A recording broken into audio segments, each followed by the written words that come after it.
A couple months ago, 8bitdo came out with a wireless Bluetooth controller that works really well with the Nintendo Switch, and there have already been tons of videos comparing it to other Switch controller options. However, I thought it would be nice to put together a comprehensive list comparing the Ultimate controller to the Switch Pro controller.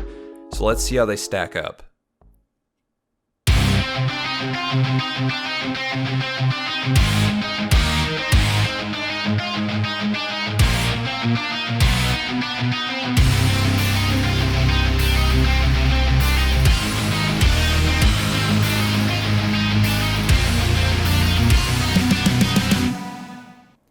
The Nintendo Switch Pro controller has a 40-hour battery life, Bluetooth, gyroscope, NFC functionality, HD rumble, and digital triggers. The Ultimate controller has a 22-hour battery life, Bluetooth, a 2.4G adapter, gyroscope, rumble, button remapping software, analog triggers, mappable back buttons, and multiple profiles. Looking at these two lists, it's clear that the 8bitdo Ultimate controller is a lot more feature-rich than the Nintendo Switch Pro controller. That being said, the Pro controller has much better battery life, it has HD rumble, and NFC functionality for amiibos. The digital triggers are also a better fit for the Switch, as the Switch doesn't support functionality for the analog triggers on the Ultimate controller. If you crave that sweet extra battery life, love the HD rumble, and use amiibos frequently, then the Switch Pro controller is for you. On the other hand, the 8bitdo Ultimate controller may make up for that with its stronger features. The 2.4G adapter that is neatly hidden away in the included charging stand has lower latency than Bluetooth. It's not really a feature I notice too much, but it's worth noting. The reason I love the 2.4G adapter is that I can keep it connected to my PC and easily switch between playing on the Switch to playing on the PC by flipping the switch on the back of the controller. That was a lot of switches in one sentence. The back buttons are really useful and solid as well, and alongside the button mapping software that you can install on your PC, the Ultimate controller has a lot more button mapping options than the Switch Pro controller. Both the Pro controller and the Ultimate controller can also be remapped in the Switch settings, since the Switch registers the 8bitdo controller as a Pro controller. I was pleasantly surprised when I found out that the Ultimate controller also has the functionality to wake the Switch from sleep. Once the controller has been connected to the Switch once, all you have to do is hold down the power button to turn on the controller, and then you shake it, and the Switch turns on. It's a really nice feature that isn't available in most third-party controllers. On top of all that, you can store up to 3 button mapping profiles on the Ultimate controller, and you can easily switch between them by pressing the profile button on the controller. This is super nice if you're switching between games or setups, and you want to customize button layouts for each one. The D-pad on the Ultimate controller is markedly better than the one on the Pro controller as well. Nintendo may have created fantastic D-pads back in the day, but they've really fallen from grace over the past decade. The face buttons on the Ultimate controller are a little closer together and are convex. I guess it comes down to personal preference, but I prefer the button placement and the shape of the buttons on the Pro controller. With most of the features out of the way, let's talk about my one big hang-up with the 8bitdo controller, the form factor. The grips of the controller are more vertical than those of the Switch Pro controller, which I find much less comfortable. The grips are also smaller, making it a worse fit for my larger hands.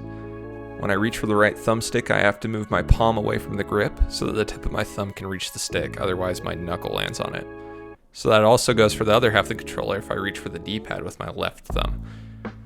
This was a pretty glaring issue in my estimation, but it might not be a deal breaker if you have smaller hands or find this grip more comfortable due to the angle. I've thought about 3D printing a new shell for the Ultimate controller to make it as comfortable as the Pro controller, but that would take a lot of effort. But let me know if that is something you'd like to see. So what's the takeaway from this video? Well, the 8bitdo Ultimate controller is a really solid controller and very feature-rich with a lot of button mapping options and the back paddles and being able to switch between the 2.4G and Bluetooth signals. But it is missing a few features that the Switch Pro controller has, specifically the HD rumble, the NFC functionality, and also it has a worse battery life. But that is also mitigated by the fact that it is a better charging stand than the Switch Pro controller, which you normally have to plug in. It's a lot easier to just set your 8bitdo Ultimate controller on the charging stand when you're not using it. And the main problem that I have with the controller is that it does not fit in my hands very well. The angle of the grips is too vertical in my opinion, and it makes it a lot less comfortable to hold. The button placement's a little bit closer. The joysticks are placed in such a way that using the right joystick is not very comfortable because the grips are so short and small. That said, I absolutely love the feature of being able to plug the 2.4G dongle into my computer and being able to switch between playing on the Switch and the computer really easily by just switching the switch on the back. Also, the D-pad's better, which is a win if you're playing any 2D games. I'd actually have a hard time recommending this controller to people, and the sad part is that it's pretty much only because of the form factor, and it doesn't fit well in my hands. So if you have smaller hands, this is a fantastic controller. If you have larger hands, I probably wouldn't recommend it, but all of its features may make it worth it anyway. Speaking of which, there's another fantastic feature that I completely forgot to mention, and it's the reason that I ended up getting a different controller than the Switch Pro controller, and that is that the thumbsticks are magnetic, which makes it so that there's not any rubbing on the inside. My Switch Pro controller has recently started drifting, which is super annoying and very unhelpful in gameplay. So it's nice to have the 8bitdo controller that hopefully, theoretically, won't ever get any drift because there's no physical contact inside the stick mechanism. As a brief side note, I should also mention that the gyroscope in my 8bitdo Ultimate controller is slightly less sensitive than that in my Switch Pro controller. So if you're playing a game like Splatoon, which uses gyro a lot, you might have to dial in the settings a little bit to make it feel exactly like the gyroscope from a Switch Pro controller.